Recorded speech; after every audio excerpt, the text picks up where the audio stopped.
Welcome to Just Talk Funerals with me, Jason Threadgold. And me, Nichola Threadgold. Just Talk Funerals is all about the funeral industry, the people that work alongside us, and an insight into what we do. We will have some special guests along the way, sharing their experiences and how their professions overlap with what we do. So get yourselves comfy, grab yourselves a cuppa, and let's get into today's episode of Just Talk Funerals. Hi everyone, and welcome to our next episode of Just Talk Funerals. Today we're going to be talking all about coffins with you today, and with us we've got a special guest.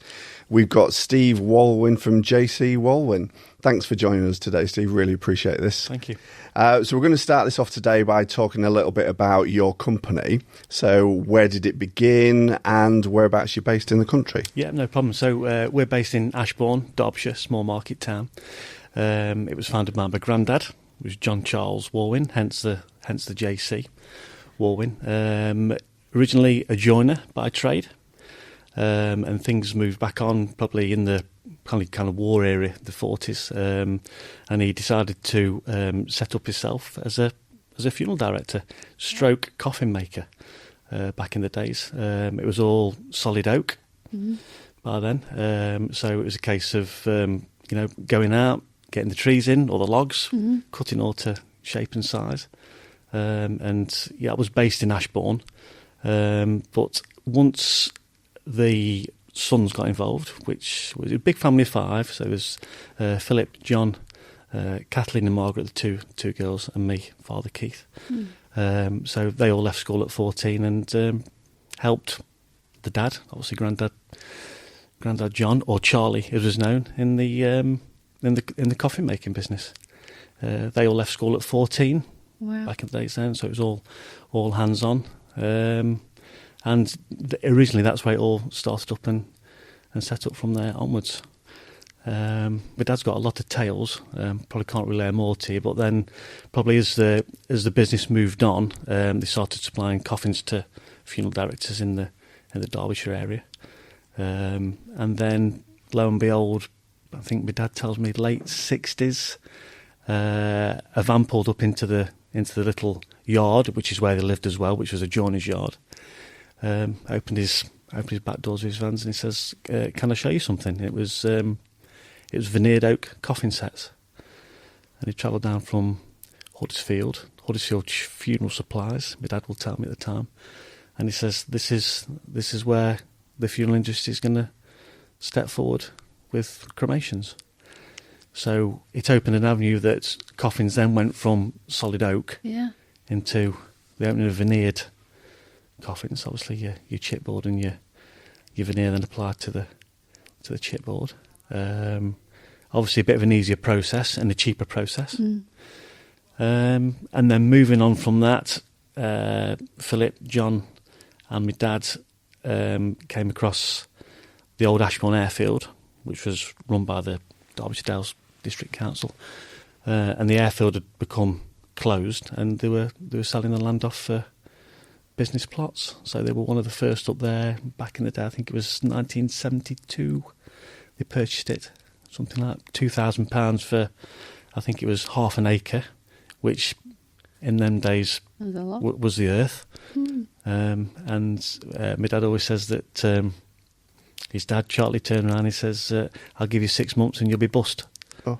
And that's the big tale. So, really? So they bought land in 72, erected the factory, and opened up in November 1974, producing veneered oak coffins. That's where it started. I went from there, and to this day now, we're still in operation. And obviously, I've joined. We've got Mark and Simon there, who were Philip's 2 lads. I've got my 2 sons now involved in the business, Kin and Declan, and it's remained a family business, and really it's gone from strength to strength, and we get the opportunity to serve guys like yourself that we're very much appreciative of, and we've got quite a well-run family business. It's the 4th generation now, with the kids being involved in it. It's still a family independent company. That's amazing. That's a great story, isn't it? Yeah. Okay, Steve, tell us a little bit the process of making a coffin? Okay. So where do you start from? Right, okay. So we do everything in-house, which is quite beneficial to us because obviously we can keep an eye on the quality and the product that we're producing. So raw material-wise, we will probably entertain an Arctic load of chipboard that comes in from Hexham, probably every 10 days we get a delivery of that. We source our veneer from America and Europe, which is sourced by operations in this country. So obviously we go through agents to buy the pallets of veneer in. Production is then based in one factory shed, which is all the raw materials. So it's the veneers cut to shape, the chipboard's processed, glued, pressed, embossed, whatever it needs to do. That then moves down the line in the factory. Obviously, we'll take orders from funeral directors, and then them orders are processed on a day-to-day operation. And it's almost like a large conveyor belt where the sets are brought up. They're obviously cut to size because everyone's a different size and shape. And then we have guys that cut the coffins out to size. Then the old term of knocking up, which we do by hand. It's all old school in-house kind of joinery process. And then the coffins are moulded with the trims. They get checked. They get first coat of polish, dried, sanded, and then they get an additional coat of polished. And then sometimes the coffins are fitted out if requested, either you're lining inside your handles, or they can be distributed as shell only. And there's a lot of funeral directors out there that still like to add that final touch, that they like to fit the coffin out and prep it for the family, obviously, before viewing. So, yeah, it's quite an interesting process. And, we do show funeral directors around the operations, and they're quite intrigued and interested. But it's all still hand-based, and, it's all hands-on. Okay, fantastic. So we've talked about the process. So from start to finish, how long does this actually take, Steve, for you to be able to go from having your raw materials to making a coffin up to how we see it? Yeah, so we could physically, for Dave, who knocks our coffins up, it's a fascinating process, and it will probably take him, I would say, a minute. Wow. By hand to actually physically knock a coffin up as a shell, and then it works down the line. Raw material process is a bit of a different process, but that's a continuation where that's operating all day, and the boards are coming through the glue machines, pressed under a big industrial press, and then they're kind of sanded and made sure that the quality is right for production. But to actually knock a coffin up, probably a minute to work its way through the moulding line, probably be another 10 minutes, checked, another 5 minutes, and then just the main kind of operation of spraying the coffin. Obviously the first coat has to dry, it's sanded again and then coated again. So the spraying is the big kind of operation, and probably for the first coat, the last coat for the actual coffin to be dry is probably a 2-hour process. Yeah, okay. So I know sometimes we've sort of rung you and said, we need a coffin quick, because it might be the family hadn't quite decided what they wanted, or, we're maybe having a funeral that's going to be done quicker than maybe your normal times. So we know you can respond really well to that sort of side of things as well. I guess you have a lot of coffins that are in stock, but, if we needed one that you didn't have in stock, again, that process, I guess, would apply, would it? Yeah. You just quickly get it done. Yeah, that'll start from scratch. Yeah. So, same as you guys, if you rung up at 9 o'clock on a Tuesday morning and say, look, we rapidly need a coffin for a family, we'd try and turn that round.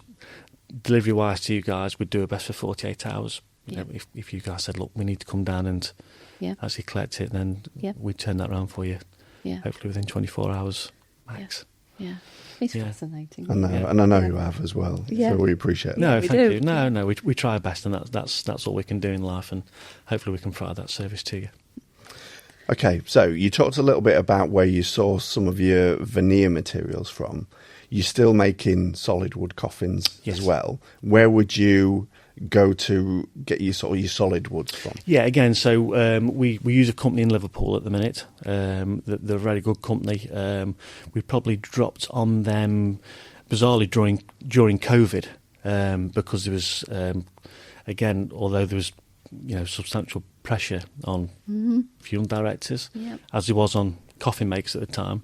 It also became quite a big task trying to source veneer and solid wood, especially getting it over the water if it was coming over from America with COVID. But we dropped on a business in Liverpool, and they've looked after us really well on the solid wood area. And again, they are an agent, but they ship over from America, and the quality of the material is, as my dad would say, the best that he's ever seen in his lifetime in the funeral industry. And he's been in it now, and I shouldn't give away his age, but for the best part of 55 years, what he's seen and what he's not seen, for him to say that means quite a lot. So yeah, it does come over the water, and it comes into us from Liverpool, from the docks. Okay. Let's talk about trends and consumer choices. So over the years, have you seen trends develop and, what families are looking for, or do you just see it's very much people just ask for the same thing all the time? Yeah, that's a really good question. So, I've been in the business now, nearly approaching 30-odd years, and there was always a fluctuation between seasons at the start. So your summer months, you got your better weather and your warmer weather, would see a decline in numbers of coffins sold, and then you'd hit your autumn/winter period, and got to turn the gas up, got to put electric on, and the older generation have always been very much against that. I look at my granddad and my gran when they were both here, and they were both, we're not turning the gas on, Frida. We're leaving it off, and the pneumonia and the coughs and the colds, and you'd always have a spike over winter. I think moving forward now, a lot of things have averaged out. Yeah, we do get a bit busier in winter, but across the whole calendar year, the months average out, and you kind of get a now regular pattern that you're doing pretty much a level all year round. I think the biggest impact we've seen is, again, going back to the C word and COVID, is that with the funerals that took place sadly through COVID, and families weren't able to attend, and friends' funerals. And as well, I think you'll back me up on this. There's been a massive shift to the term of direct cremation. Absolutely. So again, I think with the background of families, if you've got, as I take it, where we are in Ashburn, a big farming community, it was always a solid oak coffin, and Grandad will get buried in that, and that kind of follows down through the family pathway. Traditional. So Grandad's been in a solid oak coffin. Dad will follow suit, and it works down the line. But I think now, again, and probably with a little bit of financial crisis and COVID, families are looking for a cheaper alternative. Which saddens me, because I'm very traditional, and I was always brought up that it was a church funeral, and then whether it was burial or cremation, you'd always attend that, especially if it was a family member, and then you'd go and have a little wake and down that line. But we've seen a big shift production wise on the coffins onto a direct coffin, which is a lot cheaper alternative than a solid oak, or even a veneered oak coffin. Okay. So have you seen any sort of major changes in what? I know we talked there about how people are shifting from the traditional service into the more direct and those sort of things, but there's also the flip side there where people want something really specific. Have you found that people are asking for something not necessarily outlandish, but something that's really unique to them as an individual, and it's not something that's going to be replicated by everybody? Yeah, so we do the coloured coffins. We might have a funeral director that rings up and says, we've got a deceased in our care that was, whatever you want to say, a big Man United or a Liverpool supporter. Can you replicate the colour as a coffin, which again is fine, and it's that individual preference. You've got now the engraving on coffins, which is a bit of a tribute to someone. Again, could be a big Scunthorpe United fan and would like the emblem on the head end that we can provide. So I think from a coffin based manufacturer's point of view, there's the colours and the engraving has took off because there's a bit more of a personal tribute on that on that coffin, and that's something that we can provide and service as well to FDs across the country. Lovely. Okay, so we've talked about traditional coffins, and obviously there's a shift towards direct. We're very passionate in our business around sustainability. And I know obviously there's a place for coffins in sustainability. How do you see that has moved over in the last few years? Do you see more people asking for sort of more eco-friendly, or do you think that's something that isn't going to take off? What's your thoughts? Yeah, that's a good question. So obviously we are a third-party agent for a willow company as well. Yeah. And I would say probably on average during a week we'd probably get a request for, I would say probably anywhere between 5 and 10 willow coffins a week, which is quite a good number looking across the board.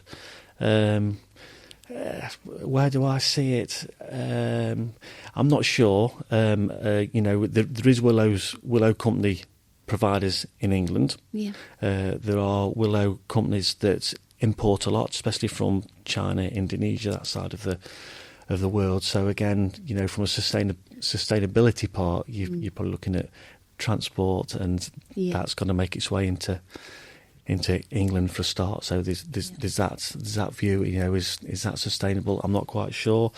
There's seagrass coffins, and then sometimes you pick up little vibes that there's campaigners out there saying this is a product that's grown on the seabed.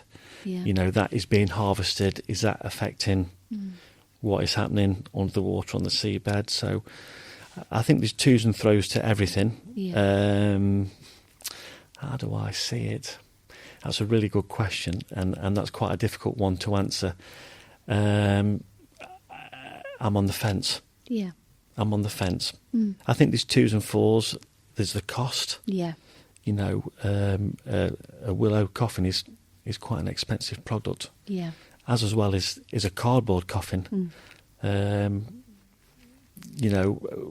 We try and provide a veneered or a solid oak coffin and provide get my words out now, sustainability levels as much as we possibly can. Yeah. And we think we do a good job of that.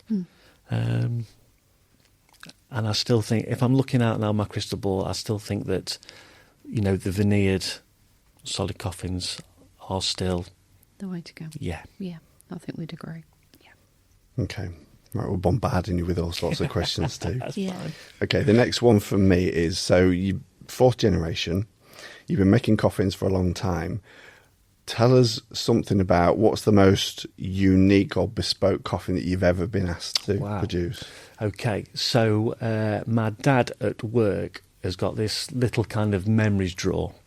And if we ever have a visit from a client or probably a supplier, he always has a little bit of a giggle, because from his knowledge, we made probably one of the biggest caskets ever made in England, and it made the national papers, the local papers, and it was for quite a large individual. I think he weighed in at 55 stone. Okay.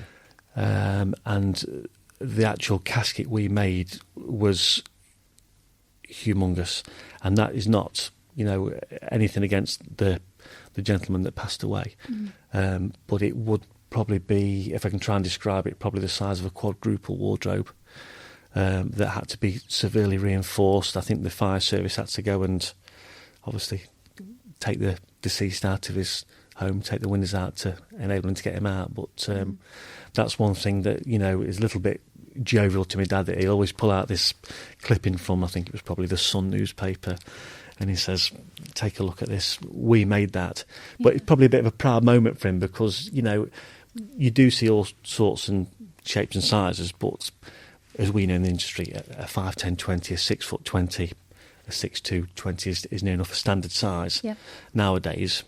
But probably from when my dad was a lad with my granddad, everyone was 5'4" by 18 or 5'6" by 18. Now we've kind of, the world's evolving, and we've got this probably American diet going on, and there's a McDonald's round every corner, there's a KFC round every corner. It's so easy to get home at night and thinking, you know what, I can't be asked to make something. I'm going to go around the corner and pick up a cheeseburger and chips. I don't know what you mean, Steve. No, I don't either. It's so easy to do nowadays, isn't it? Yeah. And sadly for this, this individual I named, he's obviously he was housebound and was quite a substantial size. But I think when my dad stood at the side of this casket, it was probably twice the size in length and probably 6 of him widthways. But that's just an example of something unique that kind of stands out that we processed. Okay. So let's talk about religion and cultural beliefs. Do you ever find that you need to have some sort of influence in terms of design and choices for different cultures and different religions, and how do you work with that? Yeah, that's another good question. So if I bring into the equation the Muslim religion, obviously their process is very much quicker than what we'd find on the day-to-day running, because obviously when a Muslim passes away, they're very quick on their process. That's probably within 48 hours that they need to take their ceremony, and as they do. So obviously, just showing them as an example, obviously, we have to have a casket ready for them. Majority of the time, it's an unpolished casket, and it's basically a phone call, and we really need this, as soon as possible. And again, we do our utmost to cater for that and provide a service. If I kind of throw it back and use you guys as an example, I know you're very good at keeping stock, and you carry a range of sizes for a traditional funeral, and obviously it's Lauren that I speak to regularly most weeks, and she'll keep your levels at a good stock, should I say, and unless anything pops up, probably like we just spoke about, you've got a request for maybe a coloured coffin, or someone like a bit of an engraving on it, or something just a little bit different. We'd turn that round pretty sharpish for you if it was needed quickly. If not, and you guys are very good, it might say we can come on our next stock order, which could be whatever, next Wednesday or whatever, and we can look at the process. But probably the Christian way of the process of funerals is probably a little bit more long-winded than you would with your Muslim funerals. And of course, as you well know, I think there was a bit of a revamp of the green certificates last autumn, which I think probably caused a bit more delays and issues of obviously putting in place a date for a funeral for the normal person kind of thing. But I think there's an element of respect there, isn't there, for different cultures and religions. Absolutely. That we adhere and try and adhere to what their culture states, and that's what we try to do, don't we? Yeah. Fantastic. Okay, so we've talked a little bit already. You kind of stole my thunder on the green and sustainability side of things. Sorry. So my last question on this would be, a lot of your product is still sourced in the UK. Correct. Obviously, some comes in from abroad. And you sort of talked a little bit about these people that are having a negative impact on the environment, but trying to sell their wares as an environmental option. Do you think what you're producing is still sort of really close to the mark of being one of the most environmentally friendly products when you compare it up against air miles, sea miles, that sort of thing, and carbon footprint? Yeah, definitely. Yeah, without a question. As I say, we're based in Ashbourne. We've got our own transport network. It's all our own vans. And again, if for instance, for delivery wise, we try and plot meticulously that if again, reverting to yourself, if we're coming to make a delivery into the Scunthorpe branch, we'll plot on the way back down that if we're coming back down the M1, we'll call into Sheffield. We're not going to send a van over to you guys in Scunthorpe and then we're going to make another delivery over in Liverpool, because it just doesn't work.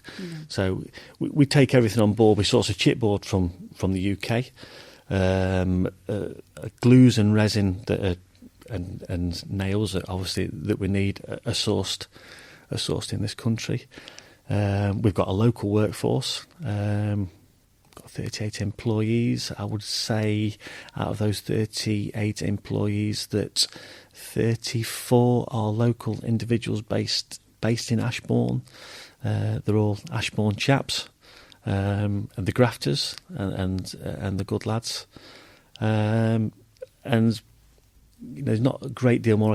We have a biomass heating system on site. Fabulous. So, any waste material or waste wood that's cut off from the boards, they will go into an industrial chipper, which is then crushed up, goes into a big silo, and then goes into a furnace, which is the biomass, and then all the heat produced from that goes through a water system into all three factory sites, and that blows the warm air into the drying area for the spray, which helps the polish dry off quicker. But again, during the winter months, it's great because it keeps the factory warm, and it keeps everyone nice and cosy in the factory. So we've got solar panels on the roof on both factories where we're allowed to put solar panels on. So that's when we've had quite a good summer. So that's resourcing and going back into the system with the electric. So from a sustainable point of view, we're aware, as most people, of what we're trying to do, and keep that sustainability running and reducing the carbon footprint. Really, that's amazing. I think you're well ahead of a lot of people. So. Definitely. Yeah, definitely. That's really nice to hear, isn't it? Yeah. So let's talk about the cost and the value of coffins then, and what factors influence the cost of a coffin. Another good question. So, obviously you've got your raw materials, which are the main, you've got your chipboards, it's the veneer. In all fairness, probably during the COVID times, there was quite a spike because, again, material kind of got quite difficult to get hold of. Yeah. But we were very fortunate, and say we've got a good couple of veneer suppliers out there who helped us out. So if prices remain stable, then it's great for everyone because, we've got to keep a roof over our head like anyone. Yeah. But obviously, if prices go up, we have to kind of go with the market. Fuel, you've got your diesel. We've had probably a good couple of years of diesel prices being quite high, although probably last quarter they've come down to a bit more of a lower price. Diesel's a big one for us because we've got the 7 vans out on the road. So obviously there's mileage there. At this moment in time, with the electric transport, kind of, especially on vans, that is kind of slowly being introduced, we really, at this moment in time, can't sustain an electric vehicle because it can't do the mileage that we need it to do. But I'm sure that will move forward over the next few years, and for local runs, it might be the case that we look down that line and say, we can probably get an electric van now that can maybe do a 250-mile round trip. So it'd be something that we would look at, and it would work. Going back to cost implications, raw materials are the big one. Diesel. We've obviously got the employees' wages, and same with most companies. You have employees that come knocking on the door every year and say, "We're going to get a wage increase." So it's the nature of the world, and I think we all know that prices go up everywhere, not just in business, supermarkets, and your gas and electric prices at home, and you've got to try and do your best and support everyone, but as a business, we think we're priced at a very fair level. And in that respect, if we've got a pricing right, we can get a service right and provide the quality. And we look after guys like yourselves, and you look after your customers. The customers look after you, don't they? That's what I say. And that customer service to me is paramount. Yeah, fantastic. So, how do you think you help funeral directors like us to offer the value to families without compromising on the quality? I mean, I know you sort of briefly talked about a few things there, but is there anything that really sticks out when we talk about without compromising on the quality of the product? I don't think so. I mean, your solid materials are your high end of the coffin world. As probably spoke earlier, the farming generation that was kind of have been buried in a decent solid oak coffin. Yeah. The family will probably, through tradition, follow that line down. There's no way round the price of a solid coffin. No. You're probably buying the Rolls Royce of a coffin in the coffin industry. Yeah. And I suppose I look at coffins a little bit as I do look at cars. You probably pay for what you get for. Yeah. In that kind of fashion. But that's not to say, a solid coffin is not made any different to a foil coffin. No. or a direct coffin in the process. It's the same process. It's just the materials and the cost of the materials that kind of price of that coffin. And obviously, for you guys, what you sell the coffin at to the families is replicated that way. Yeah. If it was me, I'd just like a lovely veneered oak coffin. Yeah. That's made well, and they are made well, and your middle range price, and yeah. that's the value you get. I like your analogy around cars, really, because it is very similar, isn't it? Everybody's got choices, haven't they? Yeah. Whether it's about your budget or whether it's what you like. So, and there's a vast range, like we've talked about, isn't there? So, everybody's got something that will fit into their personal absolutely bracket. Yeah. And there's, like I say, you've got your Sapele stroke mahogany coffin, which is trying to describe that colour, but like a dark burgundy colour. And you might have families that have grown up with dark wardrobes and sideboards. We do find that and drawers, and say that's how I'd like my my final rest in peace replicated. So they might go for or you might have furniture, a nice oak furniture, and say that's what we always liked in the family home, and that's the kind of the coffin I'd like replicated. Yeah. But whatever choice a family makes, the process of making the coffin is exactly the same from start to finish. Yeah. Fantastic. Thank you. Okay, so we've talked about personalising coffins. We know that we can have engravings, there's custom linings and things like that. Yeah. What innovations are there in the coffin manufacturing market going on that you know of at the minute, or is there anything new that we should be prepared for?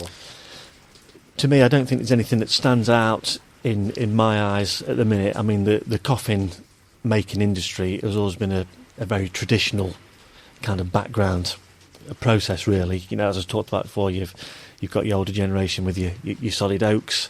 The veneers took off. When my dad and brothers set up in the 70s, and the veneered coffins really did kind of take off because there was a cheaper alternative to the solid oaks. And then we've moved forward again, and we're now talking about direct cremations and direct coffins, which is an even cheaper alternative. And maybe some families out there have got kind of used to not having a church service, and sadly, and not wanting many people, if many, to turn up at the crematorium to wave off a loved one, which I do find sad. But into innovations and anything, there's, apart from probably the engraving that's took off over the last probably 5, 6, 7 years, as far as I'm concerned, I don't think there's much out there at this moment in time that's probably going to change. Okay. Okay. Couple of cheekier questions for you. So let's talk about supply chain and collaboration. Mm-hmm. How do you work with funeral directors to ensure timely delivery and smooth logistics? Okay, so we're very old school. As I say, it's the old school joinery process that is probably replicated a little bit in the offices. So there is still an almighty telephone communication basis. So again, before I left the office this morning, we've had a phone call from a funeral director in Leicester that a deceased, unfortunately, has decided to take their own life and been hit by a vehicle after jumping off a bridge, and not in a morbid way, but obviously they need the coffin quite quickly because obviously it's quite uncomfortable viewing for anyone to see that deceased. So that was put into action this morning, and we're hoping to get that coffin over to Leicester on Wednesday morning, so they've got the product with them that the family have chosen, that obviously the deceased can rest in until the committal takes place. I'm very fond of emails. I'm more of probably an email generation. Yeah. Where Michael in the front office is very old school, and he always likes to chat on the phone. Yeah. His Monday morning routine. Or Peter's, they'll walk into the office and they'll kind of plot where we are for probably a week in advance. So they'll probably look into where we're delivering next Monday, Tuesday. Yeah. And then we'll make several phone calls. If we're going into, for instance, say we're delivering into Manchester, we'll plot where our clients are, and there'll be a phone call to say, "Hello, it's Michael here from J.C. Walwyn's. We've just got a van in the area next Monday. Would you like an order?" So a lot of old school's done there. I'm more of a kind of typing away on the emails, because I know that probably you guys do that. Sometimes a phone call can turn from a 2-minute conversation into a 20-minute conversation. In that meantime, you probably think, I could have actually been doing something else in that time, because time gets more precious. So I find a quick email is great. We're up next week. Would you like anything? And then it gives, the funeral director time to think, actually, I probably do need an order. I'll go and have a tot up or see what I need and drop a quick email back. So, I think, again, generation changing. There's still the old school phone calls. I don't like to call me new generation, but probably middle generation is more email based. Yeah. But we're very old school. Yeah. Everything's handwritten out. Bit more digitalised now with the account system that we've got in place. And we just work to logistics, really. Yeah, I think it's great because you've got a different generations in there. You've got a really good mix then, haven't you, of what people people want bit of both. And there's still funeral directors out there that love a phone call and they love a chat, and we all like to put the world to right at times, and it's just that different voice on the phone. It's nice to have a catch up. How's things? How you doing? And same as we've done before. We've started this process here this afternoon. It's great just to say, how you doing? How's everyone? How's the family? Blah, blah, blah. And it's just nice, isn't it? Yeah, absolutely. Okay, so what's the biggest challenge do you think you face when working with funeral directors? Oh, wow. Be honest. Yes. Wow. Certainly at times, I would say a time process. Yeah. I wouldn't say that special orders are the biggest kind of jigsaw or puzzle to fit in that jigsaw, should I say, or jigsaw to fit in that puzzle. But again, after the weekend's passed, we're probably, as a company, as a business, we're probably set up for the week in front of us. So we've plotted where we're going. We know where the van's going.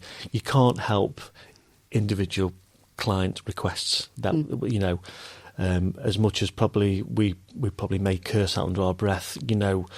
If someone comes in and wants a Birmingham City blue coffin, a Chelsea blue or Manchester United red, that is not an issue. We will do that process, but it's probably getting clients and funeral directors it just takes that little bit more time to process. The process of making the coffin is the same. It's the process of to make sure we've got the painting. If it's an engraved coffin, that's just not a click of your fingers job. No, we need to get on the CNC and make sure that's we may need a picture, we may need a logo, and same with a solid wood coffin. There's just a little bit more work that goes into that process. Yeah. So a normal 6'20" veneered oak coffin is great. Yeah, we can certainly get that through. Yeah. I think the challenge for us is, and I think every coffin maker will say the same thing, that the individual requests are the ones that create that little bit more work. Yeah. And it's trying to probably get families to understand that, instead of that coffin maybe being with you at the end of this week, if it's been ordered on a Monday, it might be going into the following week before it arrives. So that is a challenge. Yeah. But I think most people are understanding of that it's challenge. More bespoke, isn't it? And I think we are very much, the funeral industry as a whole, including yourselves, we're in such a reactive industry, but sometimes the processes do not fit with that, do they? No. No, and you probably get families that turn around and they order a specific coffin, and they when they sit down with your employers and talk through the coffin, and they think, yeah, we'd like that coffin. Yeah. They probably think, if we've been to see the funeral director on a Monday, can we come and view Grandad on a Wednesday, in his resting place? Yeah. And sometimes it just doesn't work that quick. No, we'd love to be that quick anyway, but we are just human at the end of the day, aren't we? Yeah. But that's probably the biggest challenge I think that we face as a business. But we aim to please, and hopefully we do our best to do a good job of that. Hopefully, I think you do, definitely. Okay, so as we start to wrap this up, the last few questions for you. Okay. Do you notice any regional differences? So, say, in the north to the south, are people ordering different types of coffins? To be blunt, I would say no. We do an awful lot of work in London, Manchester, your bigger cities. But I would say as a whole, there's still an almighty lot of traditional funeral directors out there. And, that veneered oak coffin, which is called our York coffin. Yeah. I would say, looking back from data, and if I'd got the records in front of me, I would say that 85% of the coffins that go out of our door is that traditional veneered oak coffin. Yeah. I'll probably say 5% are your solid oaks, because they are still very traditional, and probably 10% are now probably coming bespoke, which your families request. But from, say, Manchester to Scunthorpe to London to South Wales to North Wales, I would think that traditional coffin is still as popular now than what it's ever been.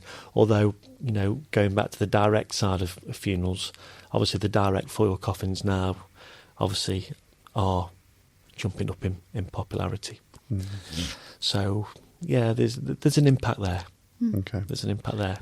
Right. What does it mean to you personally to be involved in somebody's final goodbye? So the element of you bringing something into that journey. The world, without question. I would probably say to you now, if I wasn't based in the coffin making industry, in the family business, then I would probably, knowing what I know now, I would love to be involved in the funeral directing profession, because when you've got someone in your care, I don't think there can be a greater aspect than looking after someone in your care, knowing that you've looked after them in their resting days before they've been committed to the crematorium or the burial site. I think, to me, the conscience and the heart of looking after someone, loved one, gives you that sense of purpose and degree. And I think, you could walk out that door saying, I've given those guys the best personal send-off that I could do, and I would look after them like I would look after any family member. Amazing.